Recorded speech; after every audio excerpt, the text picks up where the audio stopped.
नमस्कार। दिन भर की खबरों का हर अपडेट और फॉलोअप लेकर मैं हाजिर हूं आपके साथ रितेश कुमार गौतम।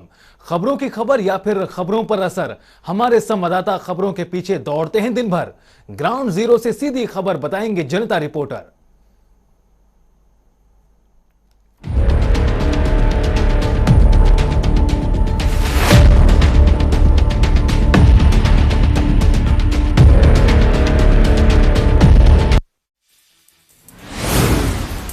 लखीमपुर खीरी हिंसा मामले में मुख्य आरोपी आशीष मिश्रा को अब तक गिरफ्तार न होने पर सुप्रीम कोर्ट ने आज यूपी सरकार को आड़े हाथों लिया। कोर्ट ने पूछा कि अगर आरोपी कोई आम व्यक्ति होता तो क्या उसके साथ भी पुलिस यही रवैया अपनाती। चीफ जस्टिस की अध्यक्षता वाली बेंच ने पुलिस को तेज कार्रवाई का निर्देश देते हुए संकेत दिया कि जांच किसी और संस्था को भी सौंपी जा सकती है। खीरी तिकोनिया कांड को लेकर सियासी हलचल लखीमपुर के अंदर बहुत ही तेज है। लखीमपुर में कल डीआईजी के उपेंद्र अग्रवाल के द्वारा मुख्य आरोपी के घर पे नोटिस चस्पा की गई थी, लेकिन मुख्य आरोपी को 10 बजे क्राइम ब्रांच बुलाया गया था, लेकिन अभी तक क्राइम ब्रांच कार्यालय मुख्य आरोपी नहीं पहुंचा है। मुख्य आरोपी के ऊपर 3 किसानों की हत्या का आरोप लगा हुआ है।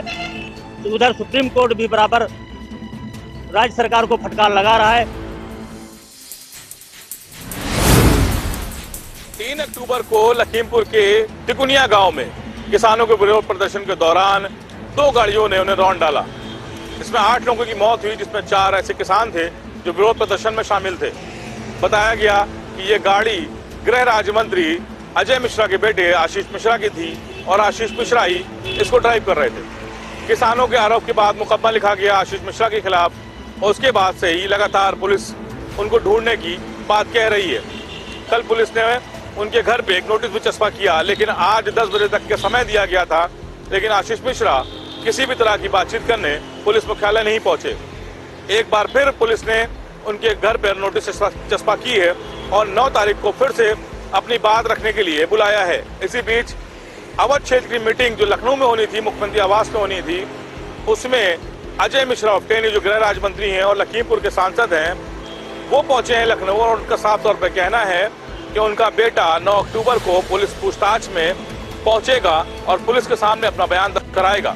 लेकिन सवाल उठता है कि कल जब नोटिस चस्पा की गई तब ये क्यों नहीं पहुंचे और आज लखनऊ में आने के बाद अजय मिश्रा खुलेआम इस बात की गवाही दे रहे हैं कि कोई भी दोषी हो बचाया नहीं जा रहा है, निष्पक्ष जांच होगी। लेकिन सवाल फिर खड़ा होता है कि गृह राज्य मंत्री के रहते, उस ऐसे पद पे रहते, उनके बेटे के खिलाफ कार्रवाई करने की हिम्मत पुलिस जुटा पाएगी या नहीं। इस सवाल का जवाब कुछ दिन बाद जरूर देखने को मिलेगा। शाहरुख खान के बेटे आर्यन खान को अब 14 दिन जेल में ही गुजारनी पड़ेगी। किला कोर्ट ने आर्यन खान की जमानत याचिका खारिज कर दी है, तो वहीं आर्यन खान के वकील की तरफ से तमाम दलीलें दी गई। कई घंटों तक बहस चली, लेकिन आर्यन खान की जमानत याचिका खारिज हो गई और अब आर्यन खान को 14 दिन जेल में ही गुजारने पड़ेंगे। क्रूज ड्रग्स मामले में शाहरुख खान के बेटे आर्यन खान की किला कोर्ट में लगाई गई जमानत अर्जी खारिज हो चुकी है। इसका मतलब अभी आर्यन खान को जेल में ही रहना होगा। आर्यन के अलावा उनके साथ गिरफ्तार हुए अरबाज मर्चेंट और मुनमुन धमेचा की भी जमानत याचिका खारिज कर दी गई। बता दें कि गुरुवार को मामले की सुनवाई के बाद कोर्ट ने तीनों को 14 दिनों की न्यायिक हिरासत में भेजा है। एलएसी पर भारत चीन के बीच जारी सीमा विवाद के बीच अब अरुणाचल प्रदेश में भारत और चीन के सैनिकों के बीच तनातनी की खबर सामने आई है। अरुणाचल प्रदेश में पिछले हफ्ते पेट्रोलिंग के दौरान भारत और चीन के सैनिक आमने सामने आ गए और सीमा विवाद को लेकर एक दूसरे से भिड़ गए। हालांकि बाद में बातचीत कर मामले को सुलझा ले गया। आपको बता दें कि इससे पहले जून 2020 में सीमा विवाद को लेकर भारत और चीन के सैनिक आमने सामने आए थे। भारत और चीन के बीच पूर्वी लद्दाख में लंबे समय से चल रहे तनाव के बीच अब अरुणाचल प्रदेश में भी तनातनी की खबर है। अरुणाचल प्रदेश में भारत और चीन के सैनिक एलएसी पर आमने सामने आए। कमांडर स्तर की बातचीत के बाद हालांकि मसला सुलझा लिया गया। भारत और चीन के सैनिक पेट्रोलिंग के दौरान भिड़ गए थे। झड़प की घटना पिछले सप्ताह की बताई जा रही है। सूत्रों के मुताबिक अरुणाचल प्रदेश के यांगत्से के करीब तवांग सेक्टर में पिछले हफ्ते भारतीय सैनिकों ने चीन के करीब 200 सैनिकों को रोक दिया था और इससे पहले जून 2020 में भी सीमा विवाद को लेकर भारत चीन के सैनिकों में झड़प हो चुकी थी। देश में ईंधन की बढ़ती कीमतों का सिलसिला थमने का नाम नहीं ले रहा है। देश की सरकारी तेल कंपनियों ने एक बार फिर से पेट्रोल डीजल के दामों में बढ़ोतरी की है। आपको बता दें, पेट्रोल 25 पैसे से 30 पैसे और डीजल 32 पैसे से 35 पैसे बढ़ा है। इसके साथ ही दिल्ली में पेट्रोल की कीमत 103 रुपए 54 पैसे और डीजल की कीमत 92 रुपए 12 पैसे है। बात करें महानगरों की तो अभी भी पेट्रोल डीजल सबसे अधिक महंगा मुंबई में है। देश में ईंधन की बढ़ती कीमतों का सिलसिला थमने का नाम नहीं ले रहा। देश में एक बार फिर से सरकारी तेल कंपनियों की ओर से पेट्रोल डीजल के दाम बढ़ाए गए। पेट्रोल के दाम 25 से 30 पैसे तो वहीं डीजल के दाम 32 से 35 पैसे बढ़ाए गए। दिल्ली में पेट्रोल के दाम 103 रुपए 54 पैसे प्रति लीटर हो गए तो वहीं डीजल का दाम 92 रुपए 12 पैसे प्रति लीटर मिल रहा है। साथ ही देश के महानगरों की बात करें तो मुंबई में पेट्रोल डीजल सबसे अधिक महंगा है।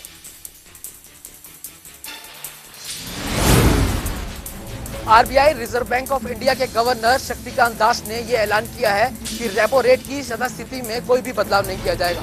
दरअसल बैंक को रोजमर्रा के खर्चे के लिए कई ज्यादा रकम की जरूरत पड़ती है, जिसके लिए वह रिजर्व बैंक ऑफ इंडिया से लोन लेती है और जिस दर पे वह ब्याज को चुकाती है उसे रेपो रेट कहा जाता है। एमपीसी की बैठक में ब्याज दरों को लेकर कई अहम फैसले लिए गए, जिसमें उन्होंने कहा कि रेपो रेट की वजह से बैंक को ब्याज की दरों में काफी ज्यादा नुकसान उठाना पड़ता है। उसको लेकर गवर्नर साहब ने ये कहा है कि वह अपना नरम रुख रखेंगे। RBI reserve bank of India के गवर्नर शक्तिकांत दास ने यह ऐलान किया है कि रेपो रेट में यथास्थिति बदलाव नहीं किया जाएगा। शक्तिकांत दास ने एमपीसी यानी मौद्रिक नीति समिति की बैठक में हुए ब्याज दरों के फैसलों का ऐलान किया। रेपो रेट से बैंकों की ब्याज दरों पर असर पड़ता है, इसलिए रेपो रेट पर ऐलान अहम हो जाता है। इसके अलावा शक्तिकांत दास ने ऐलान किया कि आरबीआई नर्म रुख बनाए रखेगा।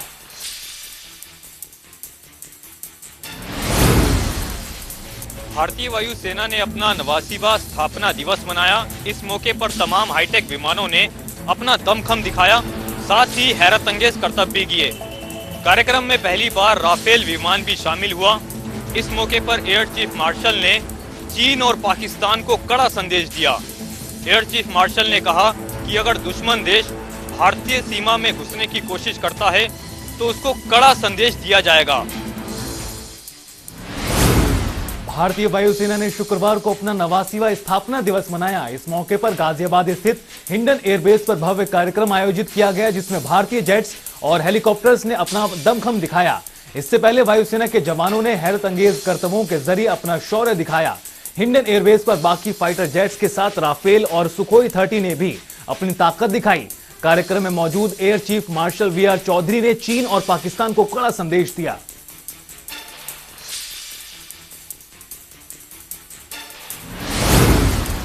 जम्मू कश्मीर में पिछले 48 घंटों में आतंकवादियों ने एक से बढ़कर एक यानी 5 हत्याओं को अंजाम दिया है। आपको बता दें कि इस हत्याओं से देश भर में खलबली मच गई है और आतंकवादियों को जल्द से जल्द नकेल कसने पर विचार किया जाने लगा है। आपको बता दें कि जम्मू कश्मीर के उपराज्यपाल मनोज सिन्हा ने कहा कि जल्द से जल्द आतंकवादियों के खिलाफ एक्शन लिया जाएगा और उनके संवेदनाएं मृतक के परिजनों के साथ है। साथ ही उन्होंने ये भी कहा कि हर एक आंसू के जवाब सूझ सहित और कायदे से लिया जाएगा। जम्मू कश्मीर में आतंकी आम नागरिकों को निशाना बना रहे हैं। पिछले 48 घंटों में 5 नागरिकों की हत्या कर दी गई, जिसको लेकर देश भर में खलबली मची है। तो वहीं श्रीनगर में 2 शिक्षकों सुपिंदर कौर और दीपक चंद की आतंकवादियों की ओर से हत्या कर दी गई। इस पर उपराज्यपाल मनोज सिन्हा ने कहा कि कुछ लोग कश्मीर का विकास नहीं चाहते, किसी भी दोषी को बख्शा नहीं जाएगा और जल्द हिसाब चुकता किया जाएगा। घटना की पूरी जिम्मेदारी हम लेते हैं। आतंकी कश्मीर का माहौल खराब करना चाहते हैं। एयर इंडिया के नए मालिक की आज सरकार ने आधिकारिक घोषणा कर दी है। एक प्रेस कॉन्फ्रेंस के जरिए मिनिस्ट्री ऑफ सिविल एविएशन ने इसकी जानकारी दी है। लगभग 68 साल बाद एयर इंडिया टाटा ग्रुप के पास वापस आया है। इसकी बोलियां लगी थी, जिसमें 18,000 करोड़ की सबसे ऊंची बोली थी। टाटा ग्रुप के अलावा इसमें स्पाइस जेट के अजय सिंह ने भी अपनी खासी रुचि दिखाई थी। हरियाणा बीजेपी के अध्यक्ष ओम प्रकाश धनखड़ की अध्यक्षता में संगठन की शुक्रवार को चंडीगढ़ में एक अहम बैठक हुई। इस बैठक में हरियाणा सरकार के 7 साल के कार्यकाल के पूरा होने पर कई कार्यक्रम बनाने पर चर्चा की गई है। बैठक के बाद ओम प्रकाश धनखड़ ने कहा कि गठबंधन सरकार के 2 साल का कार्यकाल 27 अक्टूबर को पूरा हो रहा है, जबकि हरियाणा में बीजेपी को 7 साल का समय हो चुका है और 7 साल के कार्यकाल के पूरा होने पर 7 बड़ी योजनाओं को लेकर लोगों के बीच में जाएंगे। धनखड़ ने कहा कि प्रदेश सरकार के 7 मंत्री सरकार के 7 कमाल की योजनाओं के साथ एक प्रेस कॉन्फ्रेंस करेंगे और उसमें सरकार की जो 7 बड़ी योजनाएं हैं उनको लेकर लोगों को जानकारी देंगे। इसके अलावा ओम प्रकाश धनखड़ ने ये कहा है कि 13 अक्टूबर को पंचकुला में बीजेपी की प्रदेश परिषद की एक महत्वपूर्ण बैठक बुलाई गई है, जिसमें करीब 3000 लोग शामिल होंगे और उस दौरान सरकार के कार्यकाल को लोगों के बीच में लेकर जाने के लिए एक बड़ी रूपरेखा तैयार की जाएगी। दिन प्रतिदिन बढ़ती महंगाई के बीच लोगों की जेब पर किस तरह से डाका डाला जाता है, इस बात का पर्दाफाश आज अम्बाला पुलिस और खाद्य आपूर्ति विभाग ने किया। दरअसल पुलिस और खाद्य आपूर्ति विभाग को सूचना मिली थी कि एक दूध की डेयरी में गैस चोरी का धंधा चलाया जा रहा है और उसी को लेकर डेयरी में छापेमारी की गई तो पुलिस और खाद्य आपूर्ति विभाग को मौके पर 40 से अधिक सिलेंडर मिले और इस रेड के दौरान ही मौके पर लाइव चोरी होती हुई जो है वो भी पुलिस ने पकड़ी है। बहरहाल कार्रवाई करते हुए पुलिस ने मौके से 4 लोगों को गिरफ्तार किया है और लगभग 40 सिलेंडर भी कब्जे में लेकर आगामी कार्रवाई शुरू कर दी है। लेकिन यहाँ पर बताने वाली बात यह है कि दिन प्रतिदिन महंगाई बढ़ती जा रही है और इस तरह की चोरियां करने वाले लोग सीधे तौर पर लोगों की जेब पर डाका डालते हुए नजर आ रहे हैं।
फरीदाबाद की जेसी बोस यूनिवर्सिटी YMCA कॉलेज का तीसरा दीक्षांत समारोह आयोजित किया गया। इस मौके पर बतौर मुख्य अतिथि हरियाणा के राज्यपाल बंडारू दत्तात्रेय मौजूद रहे। इस मौके पर हरियाणा के राज्यपाल ने लगभग 750 छात्रों को डिग्रियां प्रदान की। वहीं 44 छात्र ऐसे थे जिन्हें स्वर्ण पदक देकर सम्मानित किया गया। इस मौके पर विश्वविद्यालय में लड़कियों की भागीदारी को जहां राज्यपाल ने सराहा, वहीं युवाओं से आह्वान किया कि अधिकतर युवा वर्तमान समय में उच्चतम स्तर पर शिक्षा प्राप्त करने के बाद सरकारी नौकरी की चाह रखते हैं, लेकिन सरकार सभी को नौकरी नहीं प्रदान कर सकती। ऐसे में युवा नौकरी पाने की चाह रखने की बजाय इस तरह का पाठ्यक्रम अपनाएं ताकि वे किसी और को नौकरी देने में सक्षम हो। यानी उन्होंने सीधे तौर पर कहा कि युवाओं को नौकरी देने वाला युवा बनाने के लिए खुद को तैयार करना होगा। इसके अलावा राज्यपाल ने राष्ट्रीय शिक्षा नीति 2020 की भी सराहना की और साथ ही साथ उन्होंने कहा कि राष्ट्रीय शिक्षा नीति युवाओं के लिए, खासकर ग्रामीण क्षेत्र के युवाओं के लिए एक वरदान साबित होगी। इसके अलावा उन्होंने औद्योगिक सहभागिता के लिए कौशल विकास को पाठ्यक्रम में अहम रूप से शामिल करने की भी बात कही। हरियाणा सरकार द्वारा बाजरे की खरीद नहीं किए जाने के विरोध में आज कांग्रेस पार्टी ने धरना देकर के प्रदर्शन किया और एक मांग पत्र ज्ञापन जिला प्रशासन के माध्यम से महामहिम राज्यपाल को दिया है। राव नरेंद्र सिंह ने साफ तौर पर कहा है कि हरियाणा सरकार ने निर्णय लिया है कि समर्थन मूल्य में और मार्केट भाव में जो डिफरेंस होगा 600 रुपये प्रति क्विंटल का किसानों को वो दिया जाएगा, जबकि कांग्रेस पार्टी मांग करती है कि किसानों का समर्थन मूल्य पर बाजरा खरीदा जाए। उन्होंने साफ तौर पे ये भी कहा है कि अगर सरकार ने उनकी मांगों को नहीं माना तो 8 दिन के बाद एक बड़े संघर्ष का कांग्रेस ऐलान कर सकती है। उपचुनाव को लेकर कहीं ना कहीं आज नॉमिनेशन का अंतिम दिन था और आज लगभग अगर फतेहपुर विधानसभा क्षेत्र की बात करें तो कुल मिलाकर यहाँ पर 5 लोगों ने जो है वो अपने नॉमिनेशन जो है वो दायर किए हैं।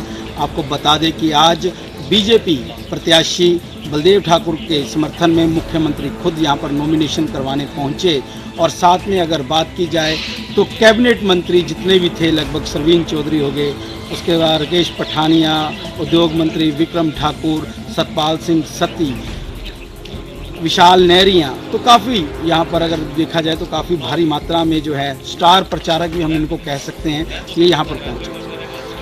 आज जो जनसभा हुई है, हालांकि मुख्यमंत्री की जनसभा थी, उसमें इतने लोग शामिल नहीं हुए जितने की आस लगाए जा रहे थे। वहीं SOP का पालन यहाँ पर बिल्कुल भी दिखाई नहीं दिया, पर कहीं ना कहीं कार्यकर्ताओं में एक आशा और एक उत्साह जरूर से यहाँ पर दिखाई।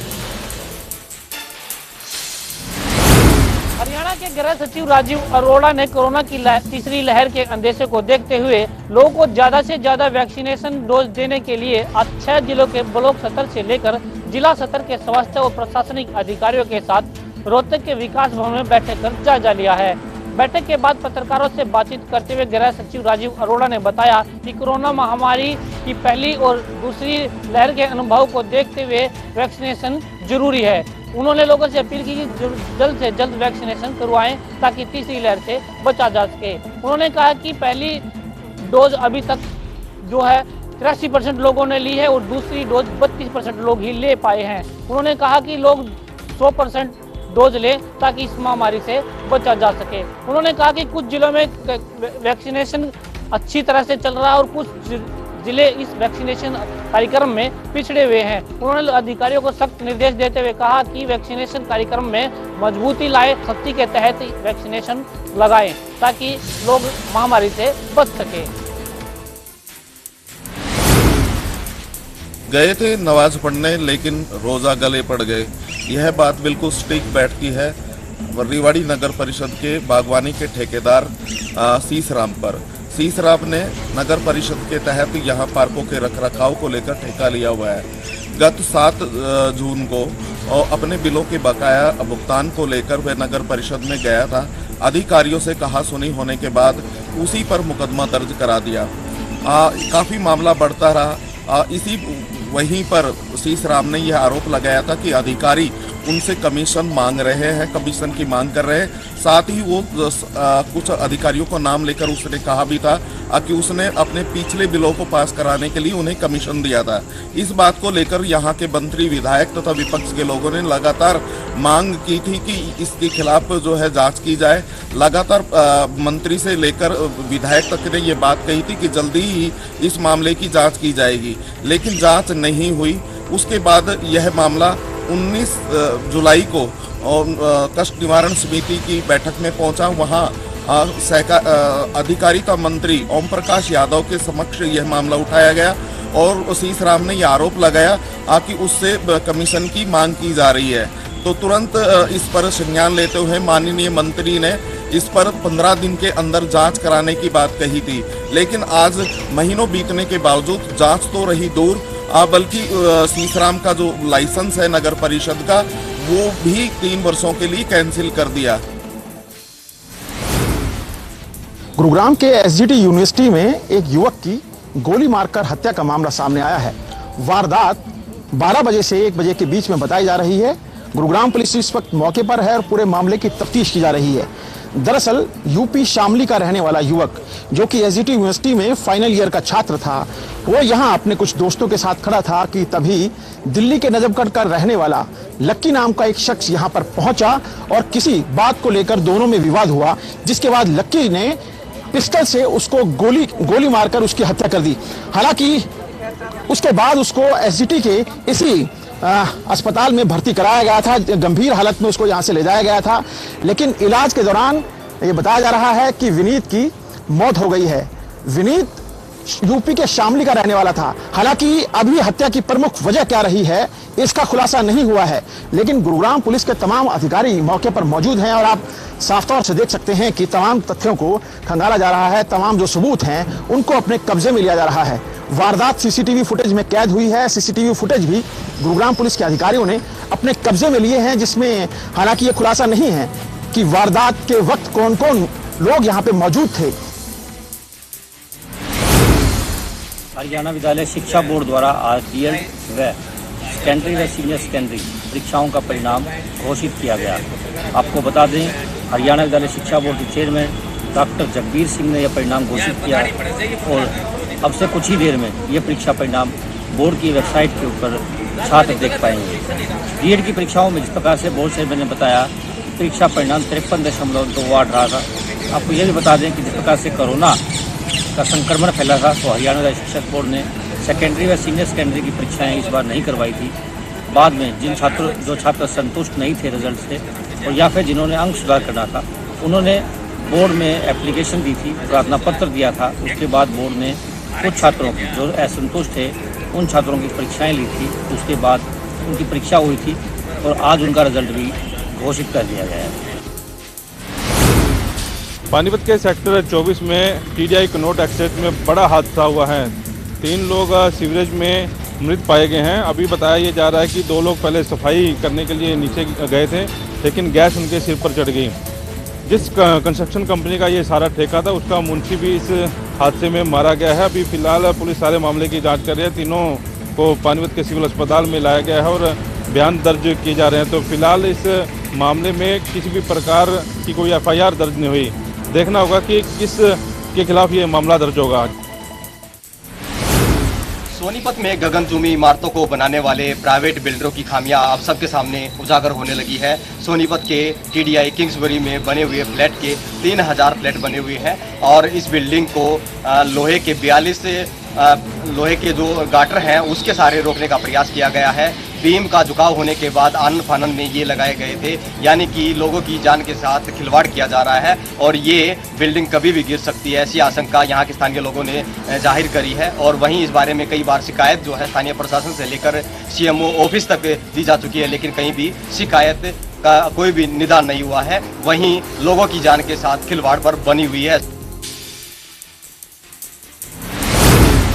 धान की कटाई के बाद फसलों के अवशेषों को नष्ट करना किसानों के लिए एक बड़ी चुनौती बनी हुई है। प्रदेश सरकार के साथ साथ सुप्रीम कोर्ट ने भी किसानों को धान के अवशेष जलाने पर सख्त दिशा निर्देश दिए गए हैं कि वो धान की फसल के जो अवशेष हैं उनको न जलाएं, क्योंकि इसके कारण जो है भूमि की उर्वरकता शक्ति कम होती है। वही ना वही जो जिस प्रकार से उसे धुआं उठता है वो वायु प्रदूषण में जाकर जनजीवन को काफ़ी प्रभावित करता है। इसको लेकर पूसा इंस्टीट्यूट ने एक नई पहल की है, जिसके चलते उन बायो एक्सपर्ट के द्वारा जो है वो इस विधि को एक कारगर साबित करने में लगे हुए हैं।